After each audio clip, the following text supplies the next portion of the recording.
We're talking about something which is very artificial. Of all things, artificial intelligence. And it is the new big thing in recent years. It's been in the making for several years now.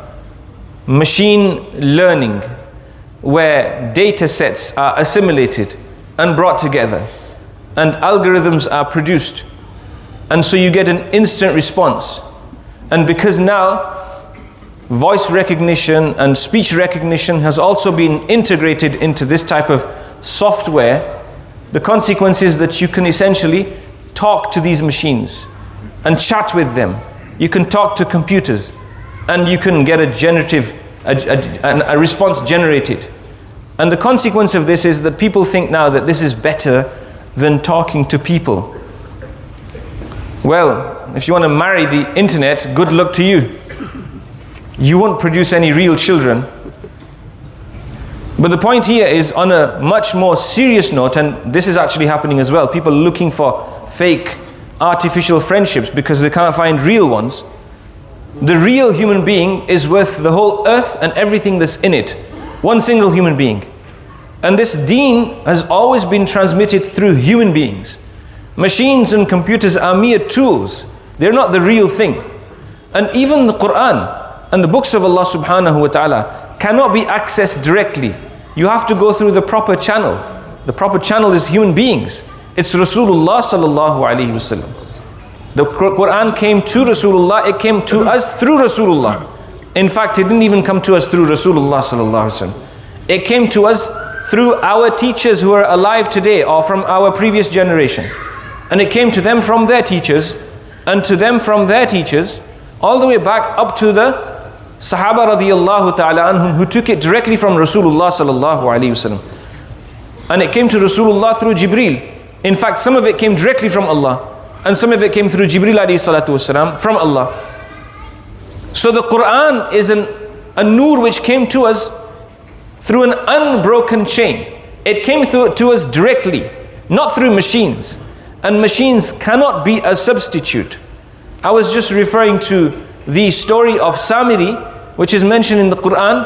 A man from Banu Israel, Samiri, what did he do? When Allah parted the water for Musa alayhi salatu wasalam and for Banu Israel, and they walked on dry land with the walls of water on both sides, and they passed through safely, Fir'aun in hot pursuit, and then afterwards the water came together and Fir'aun and his army drowned.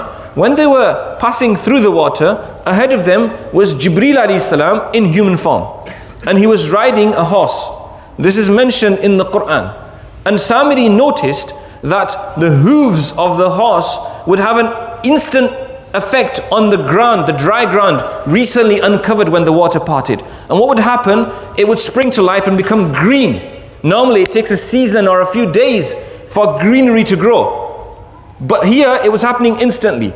And so he noticed, Samiri noticed, he was a munafiq from Banu Israel. And what did he do? In passing, he stooped down and took some of the soil, qabdatan min athari rasul, from the hooves, from under the hooves of the horse of Jibreel. And he carried them with him across the water. And later on, Musa alayhi salatu wasalam went to worship Allah near the mountain of Tur, Mount Sinai. And then he received the Tawrat on tablets. During this time, what Samiri did is that he collected jewelry from Banu Israel and he melted it and he formed it into a calf, and he mixed within this formation that earth, and the consequence was that some effect of life was seen in this statue, and it began to moo like a cow. This calf of Samiri. And a number from Banu Israel were deluded into believing by the invitation of Samiri that this is the true God incarnate and you must worship it. And this is the God and Ilah of Musa and Harun alayhim salam. And so you had three groups within Banu Israel. One group never worshipped the calf and told others not to. Another group didn't worship the calf but remained silent. And they were implicated in the punishment as well. And the third group directly worshipped the calf. The calf was never a substitute for a human being, let alone having any connection whatsoever with being the Rabb and the Ilah of the universe and the creation. So, in today's world, the calf, the golden calf, which people are worshipping is ChatGPT, and they believe it's a substitute for ulama, for throbbing hearts which have a ruh and a soul inside them, and which are enlightened from the nur which shines from the arsh of Allah subhanahu wa ta'ala, the nur of the Quran, the nur of the sunnah of Rasulullah sallallahu alayhi wasallam. They think that they can do away with this connection. They don't need the human touch, the human connection anymore. They just go to the computer. The Quran tells us the answer to this question relating to artificial intelligence in Surah Al-Fatiha, because it explains itself. The Quran says, and this is an education for us, the Quran is saying to us, when you want to ask for hidayat, read Surah Fatiha. And so we have to read it in every prayer. Ihdina as-sirat al-mustaqim, guide us along the straight path of Allah. And it's as though we're asking, what is the straight path? And the Quran is telling us, sirat al-ladhina an'amta alayhim, the path of those people who Allah favored. Those people, not computers. People, not software. Computers, not machine learning. People. Not data sets, but human beings. And who are these human beings? Allah mentions, وَمَنْ يُطِعِ اللَّهَ وَالرَّسُولَ فَأُولَٰئِكَ مَعَ الَّذِينَ أَنْعَمَ اللَّهُ عَلَيْهِمْ مِنَ النَّبِيِّينَ وَالصِّدِّيقِينَ وَالشُّهَدَاءِ وَالصَّالِحِينَ. These four groups. The Anbiya, the Siddiqeen, the Shuhada, the Salihin. وَحَسُنَ أُولَٰئِكَ رَفِيقًا. They make the best company. So the Quran has taught us to take hidayat from people. We can use tools. We've always used paper and books. We've always used pens.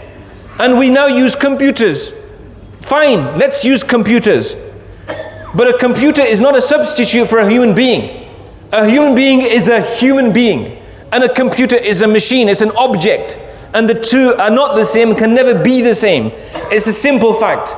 And so if you want something which is artificial and fake, go to the computers.